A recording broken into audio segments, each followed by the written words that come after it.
Balik lagi bersama Let's Go Story.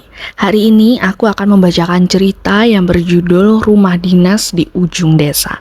Cerita ini menceritakan tentang seorang pasutri yang baru pindah ke rumah dinas. Tapi di rumah dinas itu ada sosok yang malah buat pasutri ini nggak betah di sana. Penasaran sama ceritanya? Tonton terus sampai habis. Malam itu hujan turun dengan deras, menutup suara-suara lain selain denting air yang memukul genteng tua.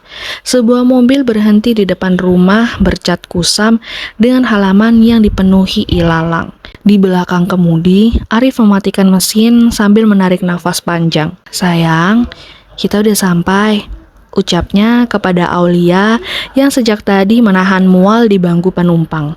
Perutnya membuncit sudah 7 bulan. Hujan membuat udara semakin dingin, tapi keringat dingin justru mengalir di keningnya. Aulia tersenyum tipis, meski wajahnya pucat. "Semoga tempatnya nyaman ya, Mas." Arif mengangguk penuh harapan.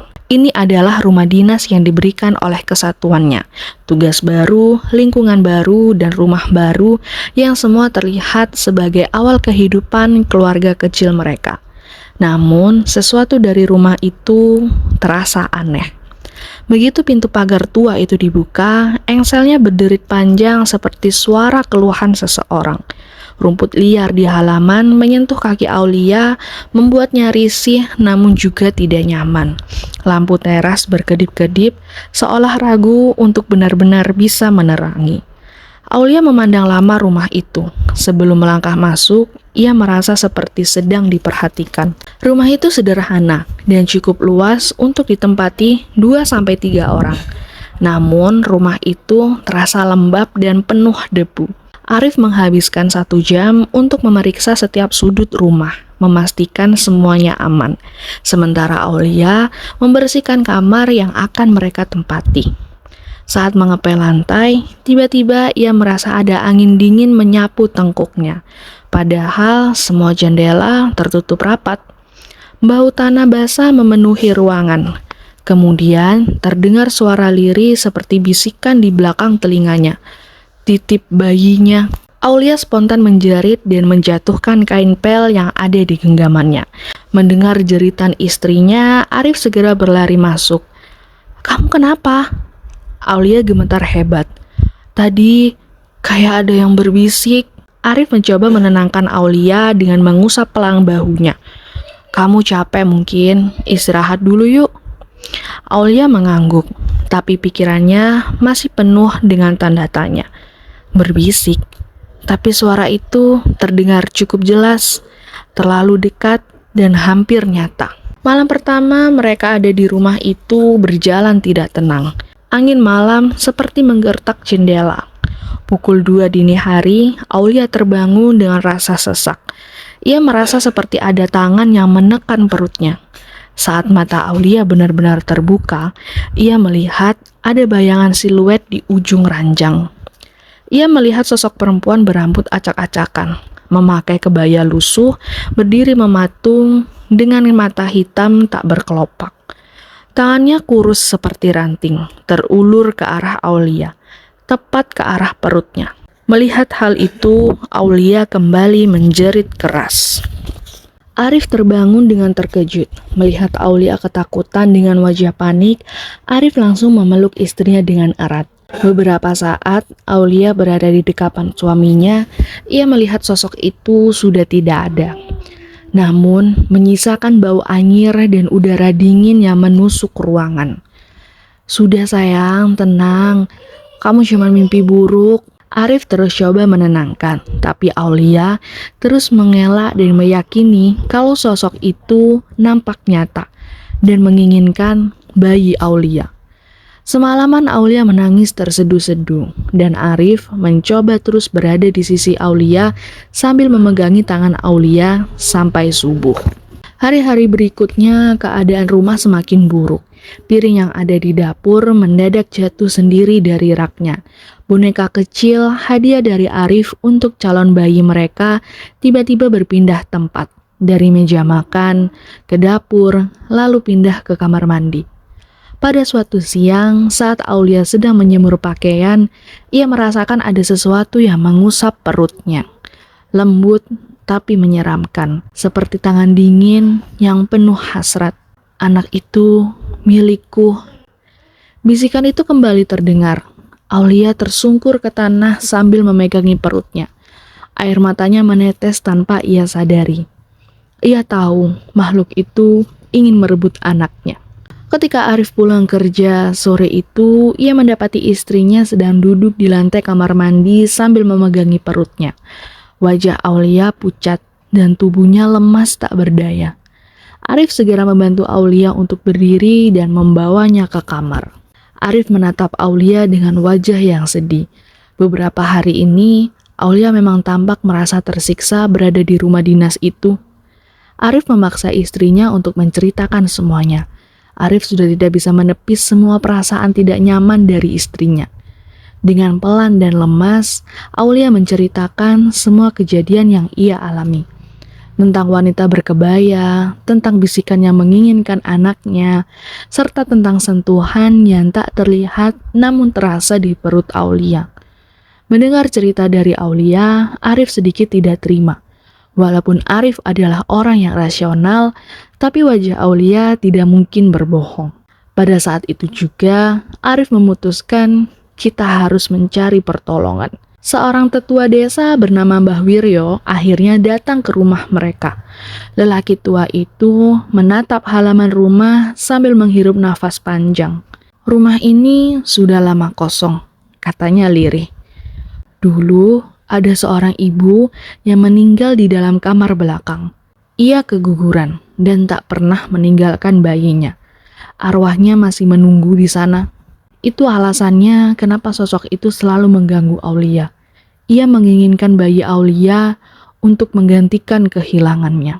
Malam itu setelah dibantu cari tahu oleh Mbak Wiryo, mereka mengadakan doa bersama, membaca surat Yasin sambil memercikkan air ke setiap sudut rumah.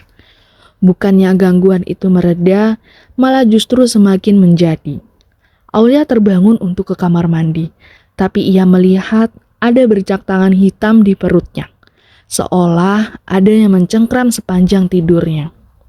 Menyadari Aulia tidak ada di sebelahnya, Arif mencari ke setiap sudut rumah dan menemukan Aulia berada di dapur. Arif melihat Aulia tergeletak di lantai seperti ada yang menindih tubuhnya. Nafas Aulia tersengal dan wajahnya biru. Dengan keadaan seperti itu, hati Arif hancur. Istrinya sudah disiksa sebegininya dan anaknya direbut oleh sosok arwah penasaran. Arif memeluk Aulia begitu erat dan mengatakan, "Kita harus pergi dari sini." Keputusan Arif dibuat dalam satu malam. Tanpa banyak bicara, Arif mengemasi semua barang mereka. Aulia hanya duduk di pinggir kasur, memegangi perutnya sepanjang waktu. Ia masih takut kehilangan nyawa kecil yang masih berdenyut di dalam. Saat mereka sedang bersiap keluar rumah, angin tiba-tiba menghantam keras pintu utama dan membuatnya menutup kembali. Bayi yang ada di perut Aulia menendang hebat seolah merasakan ancaman hebat. Aulia memaki kesakitan sambil terus memegangi perutnya. Arif terus berusaha mendorong pintu dengan sekuat tenaga. Ia berteriak kepada siapapun kalau ia tidak bisa memiliki anaknya. Suara teriakan Arif membuat lampu berkedip cepat, plafon berderak, dan suara tangis perempuan itu menggema di seluruh ruangan. "Bayiku! Kembalikan bayiku!" Arif langsung menyeret Aulia untuk keluar. Begitu kaki mereka melewati ambang pintu, tiba-tiba semua suara berhenti. Rumah menjadi sunyi seperti tak pernah terjadi apa-apa. Tanpa menoleh lagi, mereka segera menaiki mobil dan melaju pergi sejauh mungkin dari rumah itu. Aulia menatap dari kaca spion. Ia melihat bayangan perempuan berkebaya berdiri di teras, menatap kepergian mereka dengan wajah penuh kehilangan.